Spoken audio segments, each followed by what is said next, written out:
saindo notícia agora que o time do Flamengo tirou férias, né? Mas o Pedro segue fazendo sua recuperação no clube, tá? Tá aqui. Tô vendo a notícia agora aqui que eu fico fuçando, né? Aqui rede social, site, durante o programa. Férias? Não. Pedro continua fazendo atividades no Ninho do Urubu com foco em recuperação. A atacante publicou o registro chegando ao centro de treinamento nas suas redes sociais na manhã de terça-feira e está treinando ao longo dessa semana, Mauro.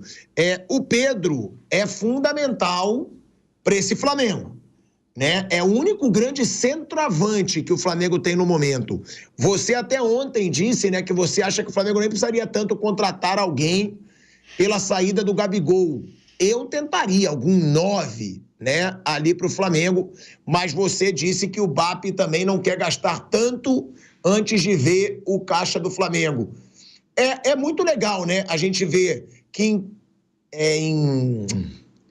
enquanto a gente vê o Gabigol saindo com vários atos de indisciplina, você vê um Pedro super dedicado, um cara que nunca deu problema e que está mostrando um foco total para essa volta na temporada que vem, né, Mauro? E foi um crime, cara, a lesão do Pedro. Ele fazia uma temporada monstruosa, estava fazendo muito gol, e iria ser sua melhor temporada, pronto, no futebol brasileiro, e ele teve essa lesão gravíssima, né, Mauro? A expectativa do departamento médico, a recente entrevista do médico do Flamengo, era voltar no meio do ano, talvez até em julho. Mas já existem alguns sinais de que possa ser até antes, né? A lesão dele não é grave como a do Vinha. Ele teve lesão de ligamentos. O Vinha teve lesão multiligamentar e uma fratura também na região. Então, deve voltar só lá para agosto, por aí. O Pedro talvez volte antes, quem sabe, maio. O Bruno Henrique voltou um pouco antes também do esperado. Uns 2 meses antes já estava em campo, do que era a estimativa mais conservadora. Então, é isso. Mas a vida do jogador é isso, né? Quando o cara tem uma lesão grave, ele vai tirar férias e vai passear ou ele vai se tratar? Ele vai ter que se tratar. Até porque o jogador de futebol com 30 e poucos anos para, e jogador de time grande para com uma boa condição financeira. Aí depois ele tem tempo para viajar, passear bastante. Aí ele tem que investir na carreira dele. É jovem ainda, estava numa ótima fase. Quanto antes ele voltar, melhor para ele. Então, é normal passar esses dias se dedicando, tentando se curar para ter condições de voltar o quanto antes, né? Ele conseguiu ser um dos artilheiros do campeonato, só foi ultrapassado no campeonato e também alcançado aí nos gols ao longo do ano. Agora, nas últimas rodadas, né? Com o Yuri Alberto marcando muitos gols, mas ele parou de jogar há 3 meses. 3 meses antes. Impressionante. Ele teria sido artilheiro disparado. E se estivesse em campo, talvez o destino do Flamengo fosse diferente, né? Nas competições que disputou, porque a saída dele impactou tremendamente. Ninguém perde um jogador desse tamanho impunemente. Isso aí, e a CBF, a FIFA, né, estão lá pagando uma parte dos salários, pelo que sei, mas ainda assim é um absurdo, um absurdo. Isso aí, essa relação entre as confederações nacionais e federações e os clubes no mundo, ela tem que mudar. Você pega um jogador, machuca, deveria pagar o salário, pagar uma multa, sabe? Tinha que ser uma penalidade pesada. Pesada mesmo. Não adianta pagar só o salário. Esse é o mínimo. É pagar o salário, deveria ter uma multa. Muito fácil essa vida de CBF, de AFA, de Federação Espanhola. Você pega o jogador dos outros, usa, ganha dinheiro com aquilo, né? E devolve machucado. Aí eu pago o salário, tudo. Mas peraí. O prejuízo é muito maior do que o salário do jogador. É um prejuízo técnico, que pode gerar prejuízo financeiro, naturalmente, né? E pagar só o salário não resolve. Isso é só absurdo, né? Mas acontece no mundo inteiro. Os clubes aceitam isso, são subservientes, não sei como que eles aceitam isso, deveriam protestar, espernear, gritar, mas não fazem nada. É uma situação, né, do Pedro no Flamengo que realmente é de se lamentar muito, né, quando isso acontece com algum jogador. Porque o cara fazia uma temporada mágica, o Pedro estava fazendo muito gol, estava sendo convocado e é exatamente aí que cai no assunto que o Mauro César Pereira está falando.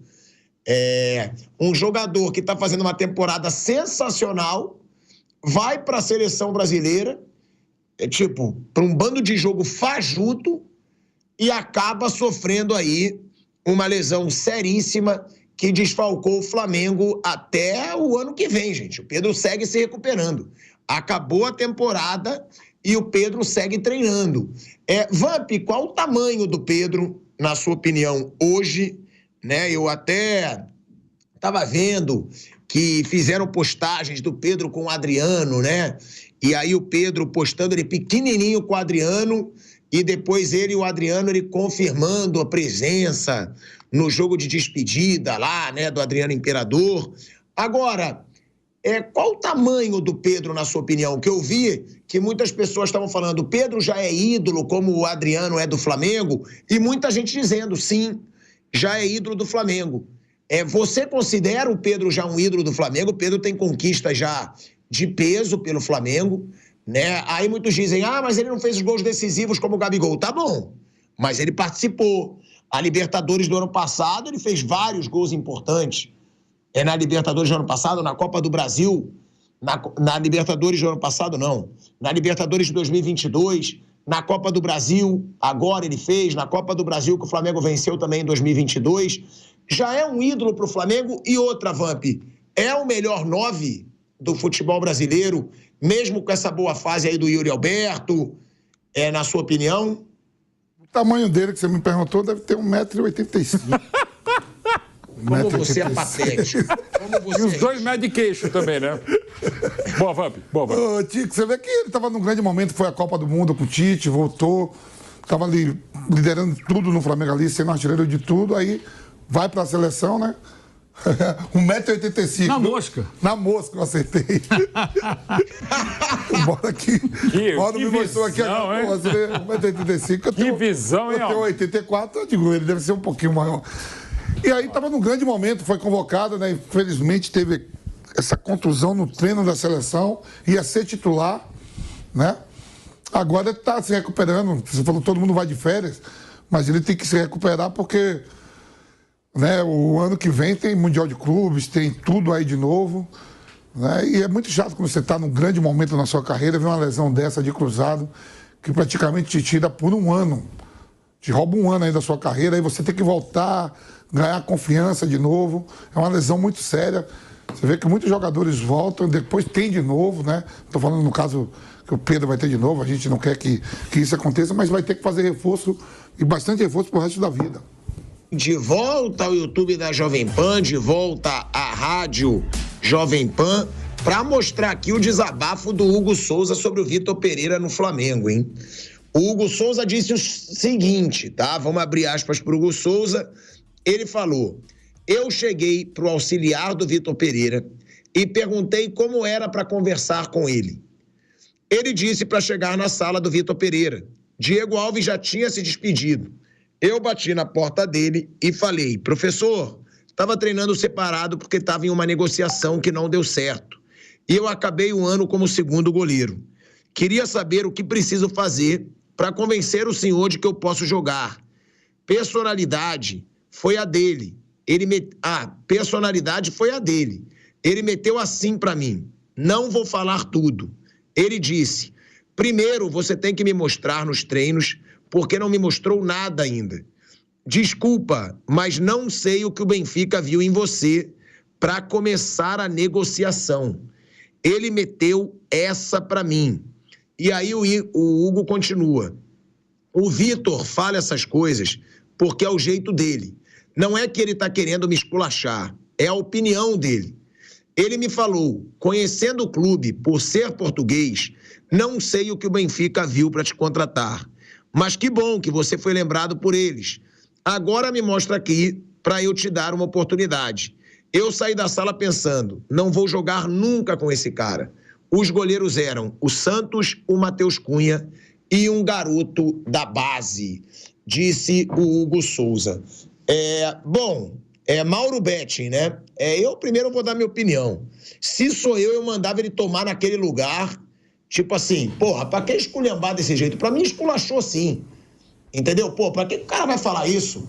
Ah, não sei nem o que o Benfica viu em você. Foda-se, não te perguntei nada. Ia ser essa a resposta. Eu não te perguntei nada se você viu ou não. Perguntou sim, Perguntou sim, mas perguntou. Entrou na sala do cara e perguntou. Claro que perguntou. Mas ele perguntou o que ele achava do Benfica, então, pô, mas ele foi sincerão. O que ele precisava fazer? Ele foi sincerão. É o jeito, abusando do estereótipo, é o jeito que é o português, cara. Eles são de uma franqueza, uma sinceridade e às vezes são sincericídios, é característica deles. Eu não gosto desse jeito, mas é o jeito deles. Você vai ver várias histórias, cada vez mais gente acostumada a treinador português, é assim, cara. Eles são da porrada mesmo. E o brasileiro não está acostumado. A gente tem um certo paternalismo, a gente passa muita mão na cabeça, muita mão no ombro, dá tapinha e tal. Eles são desse jeito meio bronco, a gente é de outro jeito. E aí tem que entender. E o próprio Hugo vai falando, é o jeito dele, é ok, eu fiquei bravo. E de novo, é de cada um, né? Essa, claro, é a versão do Hugo, que eu acho que é 99% do que deve ter sido feito, pelo que eu conheço do Hugo, não conheço muito, mas o que a gente conhece de treinador português, ou do português como um todo, é desse jeito mesmo. Isso pode ser entendido até como uma tentativa de mexer com os brilhos do cara. Também é o outro lado. Porque o Hugo, de fato, no Flamengo, com o Paulo Souza, foi um horror. Caiu muito, a gente não pode ignorar isso. Ele falhou muito, muito. Ele mesmo. Você deu ontem aí a frase do Fabinho Soldado para ele. Você vai ser o Hugo, babá, que jogou bem, ou aquele Hugo, né? O Fabinho Soldado mesmo colocou assim. Ou seja, o Fabinho no Flamengo acompanhou que ele teve uma queda. E ficou ali meio que embutido nessa frase o quê? Que ele relaxou, que ele não se empenhou. O Hugo já falou mais ou menos sobre isso. Então ele queimou o filme dele no clube e o Vitor Pereira certamente viu o Hugo em ação nos tempos do Paulo Souza e falou, pô, esse cara não tá bem. O que o Benfica viu nele?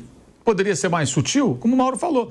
É o jeito do cara. Você entrou na cova do leão, foi lá fazer a pergunta pro cara, pimba, tomou uma. Agora, o Hugo poderia pensar o seguinte, vou mostrar para esse cara que eu posso jogar sim. Que ele falou, me mostra que você é bom. Vai lá, treina pra cacete, treina bem e tal, e mostra que pode. Convence o preparador de goleiros, o dia de chegar cedo, treina, melhora reflexos, impulsão, né? Saída de gol, jogo com os pés, para de driblar o Brenner na pequena área do final do jogo com o São Paulo para dar a vitória para o São Paulo, eliminar o Flamengo na Copa do Brasil, na estreia do Ceni, como ele fez, e uma série de erros que ele cometeu. Eu acho que às vezes é o seguinte, o jogador brasileiro gosta de carinho, e às vezes tem que saber lidar na porrada. Os técnicos de fora estão vindo para cá. E estão se dando bem. Abel campeão, Jesus campeão e o Arthur Jorge campeão. De repente, como o Mauro falou, são caras que têm outra forma de lidar. O Guardiola faz cafuné nos caras. A gente vê aquele documentário lá do Guardiola. Ele esporra, dá Luiz Henrique. Tem outro documentário agora na Max do Luiz Henrique. Gente, ainda mais para quem quer sonhar em jogar na Europa, tem que se acostumar a isso. Exato. Eu acho assim. Eu concordo que é um pouco duro. Rude, mas de repente o cara pode pensar o contrário. Cara, vou mostrar para esse Portuga aqui que eu vou fechar o gol, vou jogar. Então, assim, ficar nesse mimimi, não adianta. Cara, ele tá bem no Corinthians, sinceramente. Sabe que se eu fosse assessor do Hugo, ainda bem que eu não sou assessor de jogador de futebol, mas eu falei assim, cara, não fala mais do Flamengo. Esquece, vai pro jogo, exato. Corinthians, garoto, vira a página. Você foi comprado pelo Corinthians, titular do Corinthians, saiu de um grande para outro, vai em frente. Aí vai nesse negócio de podcast e tudo. Ah, o Flamengo, não, o Flamengo eu joguei lá, muito obrigado, tudo, agora é Corinthians, aqui é Corinthians. Pronto, vai embora. Sabe? Eu acho bobo isso aí. Parece uma coisa mal resolvida. E esses podcasts viram às vezes sessão de terapia. As pessoas saem falando um monte de coisa. Não traz vantagem para ele. E ele é do Flamengo ainda, viu? 40%. Tem isso. É por isso. Depende do contexto. Dessa vez eu não. Mas esse negócio de português, eu ando ali na Vila Maria, só tem português. É tudo uma ignorância da desgraça dos caras, meu. Não, eles são. Bom dia. Aliás, o Asmar também é. Thiago Manuel Joaquim, abusando do estereótipo aqui. Você também é super sincerão, dá porrada, agora vai reclamar dos outros. Humilhação, Mauro Betti. Eu não humilho ninguém, eu brinco, pô. Pô, o cara falar, pra ser sincero, eu não sei o que o Benfica viu em você, foda-se. A gente não sabe o que a Jovem Pan viu em você, Thiago. É o quê? A gente não sabe até agora o que a Jovem Pan viu em você, Thiago Asmar. Mas aí é o que eu falo. Mas aí se falam pra mim, você chega pra mim aqui agora, pô, pilhado, eu não vi nada, foda-se, não te perguntei nada. Mas aí você vê, aí o que aconteceu? Isso foi quando o Vitor Pereira estava no Flamengo. Aí no meio do ano ele foi pro Chaves. Isso. E o Benfica continuou não vendo nada nele, que ele não foi contratado pelo Benfica. No final, o Vitor Pereira parece que tinha razão. E agora, no Corinthians, aí ele foi bem. Finalmente ele foi bem. Tanto que o Corinthians contratou de vez. Se ele tivesse sido razoável ou ruim no Corinthians, como ele foi no Flamengo, o Corinthians não contrataria, devolveria para o Flamengo. Ele só está no Corinthians, gente, que ele jogou bem no Corinthians. E é isso que ele tem que valorizar. É nisso que ele tem que pensar. O que aconteceu antes, aconteceu. Às vezes, uma conversa dura como essa pode ter sido boa para ele. Pode ter mexido com os brilhos dele de alguma forma. Há várias maneiras de olhar para esse tipo de coisa. Que às vezes as pessoas acham que tem que ser só na base do carinho, do cafuné, não sei o quê. A gente falou do Pedro agora há pouco. Houve um problema sério com o Pedro no Flamengo que foi minimizado por uma questão óbvia. Ele tomou uma porrada. O Pedro se recusou a fazer um aquecimento. Lembra disso? Tudo começou ali. Também está errado.